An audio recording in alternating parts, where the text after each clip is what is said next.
60세 이상의 일하는 노인이 700만 명을 넘어섰답니다. 지난달 5월달만 해도 작년 대비해서 한 24만 명이 늘어났다고 하는데요. 아마도 앞으로 시간이 지나면 지날수록 60대, 70대 노인이라고 불리는 이들의 일하는 사람들 비율은 점점 늘어날 것 같습니다. 베이비부머 세대들, 이제 1960년대생들 이제 퇴직하고 나왔지만 여전히 일을 하겠다라는 생각들을 가지고 계십니다. 물론 이제 주된 직장에서 일하던 그 일을 비슷하게 이어나가는 사람도 있고, 좀 전혀 다른 분야로 이제 완전 옮겨서 일하는 사람도 있고, 천차만별이더라고요. 근데 어느 쪽이 되었건 간에 그들은 계속 일하겠다라는 마음을 거둬들이지 않은 것 같습니다. 여전히 젊다라고 생각하는 거죠. 예전에 비해서 의학기술도 발달하고 이제 개개인들도 나름 자신의 삶을 좀 잘 관리해서 꽤나 건강이 좀 잘 유지가 되는 것 같습니다. 그러다 보니까 그에 걸맞는 이제 일을 하고 싶어하는 욕구가 이제 계속 쌓이는 거죠. 꽤나 좋은 모습이다라고 생각합니다. 그렇게 되면 노동력 부족 현상들을 좀 상당 부분 좀 복구할 수 있거든요. 이미 사람들이 많이 얘기하기를 노동력이 부족하다라고 많이 이야기합니다. 냉정하게 얘기하면 그 부족한 노동력은 어느 쪽에서 많이 부족한 걸까요? 임금을 많이 주지 않는 최저시급 비슷한 쪽 일인데, 좀 사람들이 흔히 얘기하는 선호하지 않는 이제 직종의 일들이 많이 있는 거죠. 그걸 이제 외국인 노동자들, 젊은 외국인 노동자들이 들어와서 채워주기도 하고, 또 이제 나이 드신 분들이 채워주기도 하는 게 현실인 것 같습니다. 그들이 이제 젊은 2030들이 꺼려하거나 하고 싶어하지 않는 일들을 채워주는 게 아닌가라는 생각도 해봤습니다. 게다가 이제 60대, 70대들도 주택담보대출 등이든 부채에 자유로울 수 없는 사람들이 많더라는 것. 그것도 불편하지만 또 하나의 이유가 아닌가라고 생각해봅니다. 우리가 이제 계속 고민하고 생각하고 또 따져보고 하는 이제 인생이 생각보다 길다라는 것도 또 한몫하는 것 같습니다. 어떻게 생각해야 되겠습니까? 결국 이제 변해가는 이 새로운 시대에 많은 사람들이 적응하며 지낼 수밖에 없다라는 겁니다. 제가 이제 10년 전, 20년 전만 해도 이웃나라 일본에 업무 때문에 혹은 뭐 개인적인 이유로 이제 가게 되면 나이 드신 분들이 일을 많이 하는 걸 보고 참 낯설기도 하고 좀 신기해 보이기도 했거든요.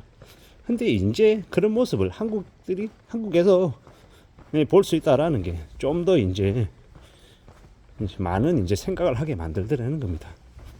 중장년에 많은 이제 사람들이 조금만 지나면 이제 어떻게 살아야 될지, 어떻게 자신의 삶을 그려가야 될지 이제 고민 안 할 수 없다라는 거. 그리고 이제 그래서 항상 이제 중장년들의 경우에는 마음속으로 그런 이제 생각들을 하는 게 좋을 것 같습니다. 나의 인생을, 나의 삶을, 제2의 인생을 어떻게 좀 그려가는 게 좋을까라고 말입니다. 그런 것들을 좀 미리 고민해 놓고 생각해 놔야 나중에 나의 삶에 뭐라도 또 이제 그려갈 수 있지 않을까라고 보는 겁니다.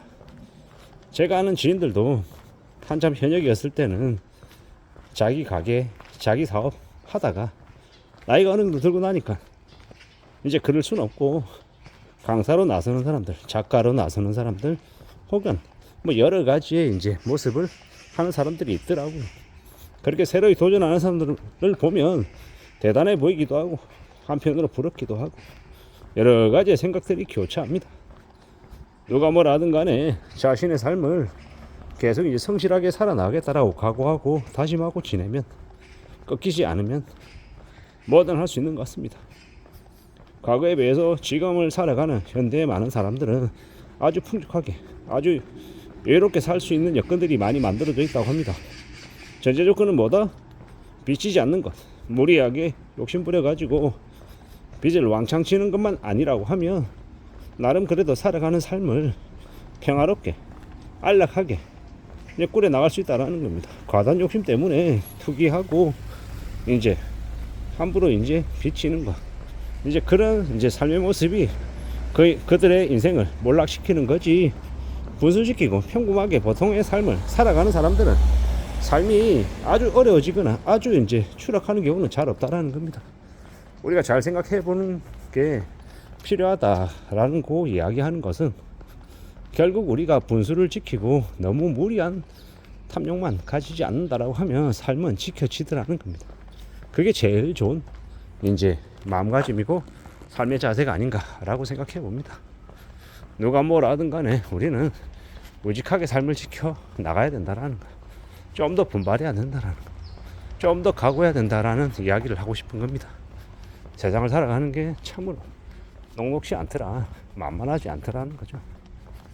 어떤 시기 되었건 간에 어떤 마음이든 간에 우리는 이제 좀 더 길어진 이제 수명 시대에 우리가 마음에 살아야 될지 어떻게 지내는 게 좋을지에 대한 고민은 구상은 좀 개개인별로 다 해놓을 필요가 있는 것 같습니다. 그렇게 살아가야 그렇게 지내야 무엇이 되었건 간에 만들어지는 것 같습니다. 시간이 참 빠르죠. 근데 저도 참 그렇다라고 느낍니다.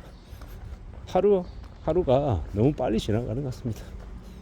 조급해지기도 하고 또 뭔가를 해야겠다라는 그런 마음도 들기도 하고 여러 가지가 있는데요. 결국은 우리가 살아가는 삶은 우리 스스로가 채워나가는 것이고 후회가 되는 것들도 그리고 보람스러운 것도 다 우리 것이다 라는 거죠. 좋은 것만 취하고 싫은 거는 이제 내버려두고 싶은 게 사람의 마음입니다. 근데 조금 더 잘 좀 움직여 나가보자고요. 추스려 나가보자고요. 누가 뭐라 하든 간에 좀 우직하게 좀 더 착실하게 삶을 살아가겠다라고 다짐하고 또 앞으로 나아가면 나이 60대든 70대든 그래도 삶이 그냥 무탈하게 무난하게는 진행될 수 있다라고 봅니다. 제가 계속 말씀드리지만 단서는 전제 조건은 뭡니까? 빚이 없어야 된다라는 겁니다. 빚이 없으면 나이 60에도 나이 70에도 건강까지 곁들여서 이제 갖춰져 있다라고 하면 뭔가를 만들어내고 다듬어가면서 삶을 이어나갈 수 있더라는 겁니다. 그런 생각들이 들었습니다. 지금의 시대에 많은 사람들이 고민하고 걱정하고 염려하는 것들이 노후의 삶이기도 한데 그건 현역일 때 좀 더 성실하게 착실하게 살고 좀 더 오래오래 안전하게 열심히 살아가면 그렇게 지내기만 해도 그래도 인생이 보통 이상의 이 삶은 허락해 주는 것 같다라는 겁니다. 그러니 너무 조급해하거나 너무 흥분하거나 너무 조바심을 내지 않아도 될 것 같다 라는 말씀을 좀 드리고 싶었습니다. 이상입니다.